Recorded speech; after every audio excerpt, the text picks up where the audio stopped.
आइए आज मुंशी प्रेमचंद जी की एक और कहानी पढ़ते हैं। आत्म संगीत। आधी रात थी, नदी का किनारा था, आकाश के तारे स्थिर थे और नदी में उनका प्रतिबिंब लहरों के साथ चंचल। एक स्वर्गीय संगीत की मनोहर और जीवनदायिनी प्राण प्रेषणी ध्वनियाँ इस निस्तब्ध और तमोमय दृश्य पर इस प्रकार छा रही थीं जैसे हृदय पर आशाएं छाई रहती हैं या मुखमंडल पर शोक। रानी मनोरमा ने आज गुरु दीक्षा ली थी। दिन भर दान और व्रत में व्यस्त रहने के बाद मीठी नींद की गोद में सो रही थी। अकस्मात उसकी आंखें खुलीं और ये मनोहर ध्वनियाँ कानों में पहुंची। वो व्याकुल हो गई, जैसे दीपक को देखकर पतंगा। वह अधीर हो उठी, जैसे खांड की गंध पाकर चींटी। वो उठी और द्वारपालों एवं चौकीदारों की दृष्टियां बचाती हुई राजमहल से बाहर निकल आई, जैसे वेदनापूर्ण क्रंदन सुनकर आंखों से आंसू निकल आते हैं।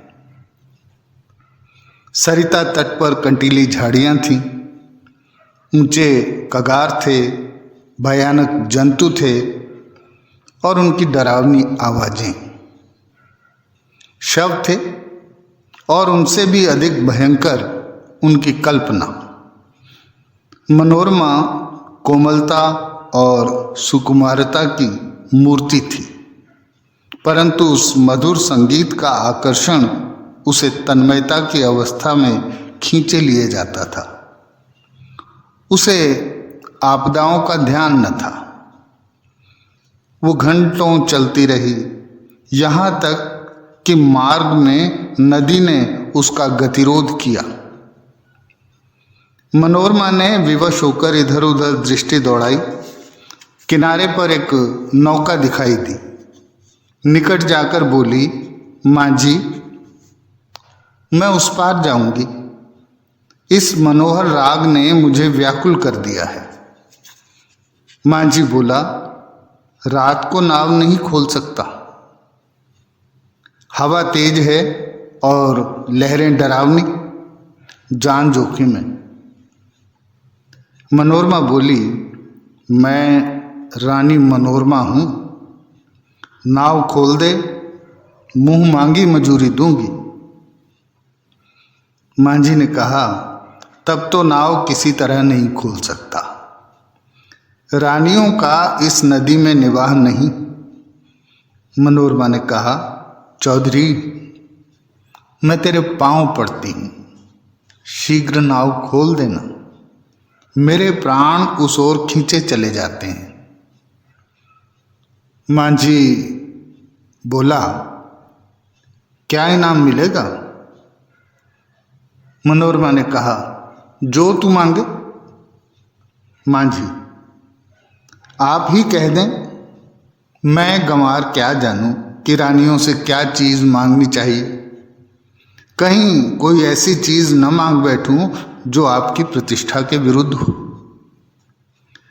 मनोरमा बोली, मेरा ये हार अत्यंत मूल्यवान है, मैं इसे खेवे में देती हूं। मनोरमा ने गले से हार निकाला। उसकी चमक से माझी का मुखमंडल प्रकाशित हो गया। वह कठोर और काला मुख, जिस पर झुर्रियां पड़ी हुई थी। अचानक मनोरमा को ऐसा प्रतीत हुआ मानो संगीत की ध्वनि और निकट हो गई थी।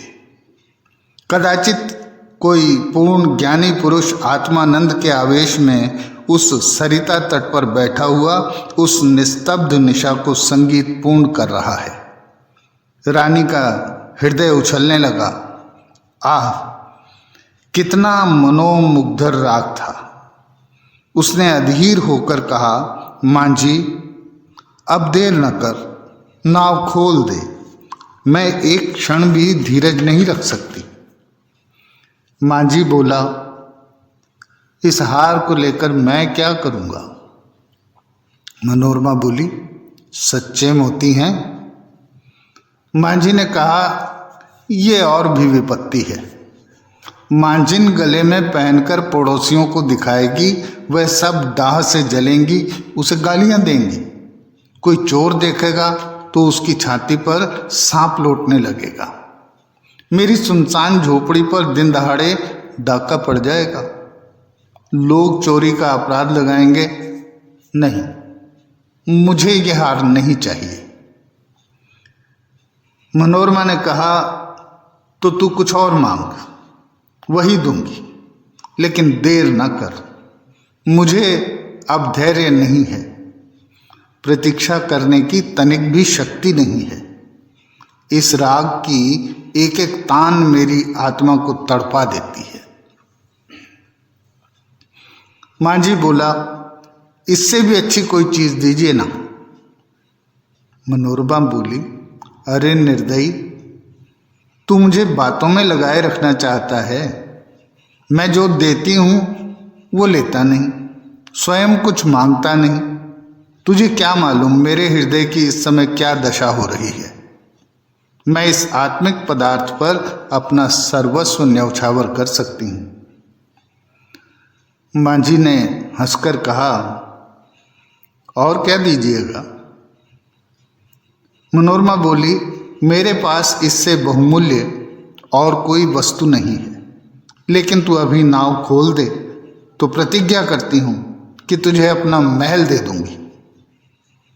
तुझे क्या मालूम मेरे हृदय की इस समय क्या दशा हो रही है, जिसे देखने के लिए तू कदाचित कभी गया भी न होगा। विशुद्ध श्वेत पत्थर से बना है।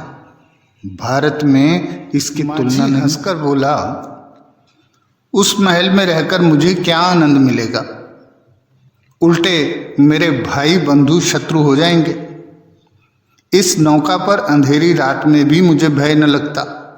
आंधी चलती रहती है और मैं इसमें पड़ा रहता हूं, किंतु वह महल 2 दिन ही में फाड़ खाएगा। मेरे घर के आदमी तो उसके एक कोने में समा जाएंगे, और आदमी कहाँ से लाऊंगा? मेरे नौकर चाकर कहाँ? इतना माल असबाब कहाँ? उसकी सफाई और मरम्मत कहाँ से करवाऊंगा? उसकी फुलवारियां सूख जाएंगी, उसकी क्यारियों में गीदड़ बोलेंगे और अटारियों पर कबूतर और अबाबिलें घोंसले बना लेंगी। मनोरमा अचानक एक तन्मय अवस्था में उछल पड़ी। उसे प्रतीत हुआ कि संगीत निकटतर आ गया है। उसकी सुंदरता और आनंद अधिक प्रखर हो गया था। जैसे बत्ती उकसा देने से दीपक अधिक प्रकाशमान हो जाता है। पहले चित्ताकर्षक था तो अब आवेशजनक हो गया था। मनोरमा ने व्याकुल होकर कहा, आह, तू फिर अपने मुंह से कुछ क्यों नहीं मांगता?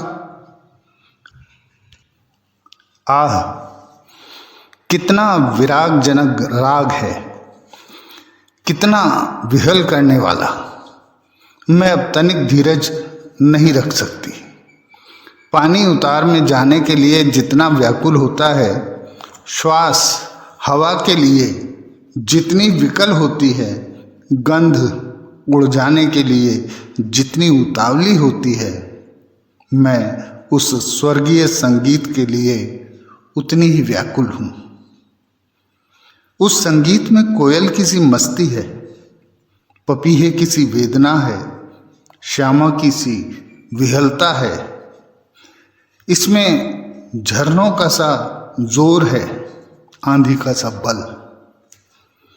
इसमें वो सब कुछ है जिसे विवेकाग्नि प्रज्वलित होती है, जिससे आत्मा समाहित होती है और अंतःकरण पवित्र होता है। मांझी, शीघ्र नौका खोल। जिस सुमन की यह सुगंध है, जिस दीपक की यह दीप्ति है, उस तक मुझे पहुंचा दे। मैं देख नहीं सकती इस संगीत का रचयिता कहीं निकट ही बैठा हुआ है, बहुत निकट। मांझी बोला, आपका महल मेरे काम का नहीं है, मेरी झोपड़ी उससे कहीं अधिक सुहावनी है। मनोरमा ने कहा, हाय, तो अब तुझे क्या दूं? ये संगीत नहीं है, यह इस सुविशाल क्षेत्र की पवित्रता है। यह समस्त सुमन समूह का सौरभ है, समस्त मधुरताओं की माधुरी है, समस्त अवस्थाओं का सार है। नौका खोल। मैं जब तक जीऊंगी तेरी सेवा करूंगी, तेरे लिए पानी भरूंगी, तेरी झोपड़ी बुहारूंगी। हाँ, मैं तेरे मार्ग के कंकड़ चुनूंगी, तेरे झोपड़े को फूलों से सजाऊंगी, तेरी मांझिन के पैर मलूंगी। प्यारे मांझी, यदि मेरे पास 100 जानें होती तो मैं इस संगीत के लिए अर्पण कर देती। ईश्वर के लिए मुझे निराश न कर। मेरे धैर्य का अंतिम बिंदु शुष्क हो गया। अब इस चाह में दाह है। अब यह सिर तेरे चरणों में है। ये कहते कहते मनोरमा एक विक्षिप्त की अवस्था में मांझी के निकट जाकर उसके पैरों पर गिर पड़ी। उसे ऐसा प्रतीत हुआ मानो वह संगीत आत्मा पर किसी प्रज्वलित प्रदीप की तरह ज्योति बरसाता हुआ मेरी ओर आ रहा है। उसे रोमांच हो गया। वह मस्त होकर झूमने लगी। ऐसा ज्ञात हुआ कि वह हवा में उड़ी जाती थी।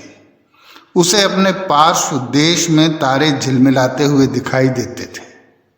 उस पर एक आत्म विस्मृत का भावावेश छा गया और अब वही मस्ताना संगीत, वही मनोहर राग उसके मुंह से निकलने लगा। वही अमृत की बूंदें उसके अधरों से टपकने लगीं। वह स्वयं इस संगीत की स्रोत थी। नदी के पार से आने वाली ध्वनियाँ, प्राण पोषणी ध्वनियाँ उसी के मुंह से निकल रही थी।